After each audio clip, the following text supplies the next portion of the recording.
ఇలా చూడు నా పంటని. అరే వా, నీ పంట ఎంతో చక్కగా పచ్చగా కనిపిస్తుంది. నువ్వు నీ పంటకు ఈసారి ప్రతిసారి కంటే ఎక్కువ ఎరువు వేసావా ఏంటి? లేదు సోదరా, నేను ఈసారి కూడా అంతే ఎరువు వేశాను, ఎంత ప్రతిసారి వేస్తూ వచ్చాను.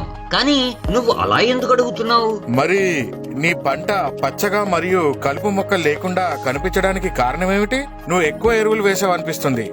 నేను గత 5 సంవత్సరాల నుంచి మొక్కజొన్న పంట కోసం బాయర్ వారి కలుపునాశిని లాడిస్ నే ఉపయోగిస్తూ వస్తున్నాను. అది నా పంటని కళకళలాడుతూ ఇంకా కలుపు నుంచి విముక్తం చేస్తుంది. ఇందులో ఉంది బాయర్ వారి సేఫ్నెట్ టెక్నాలజీ. దీన్నే ఐసోక్సా డిఫెన్ అంటారు.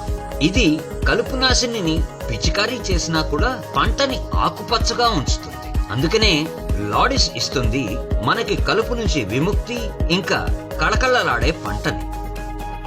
మార్కెట్లో ఎన్నో రకాల మొక్కజొన్నకి కలుపు నాశనులు లభిస్తాయి, కానీ లాడిస్ మాత్రమే మొక్కజొన్నకి ఏకైక కలుపు నాశిని. గుర్తుంచుకోండి, మెరిసే ప్రతి వస్తువు బంగారం కాదు.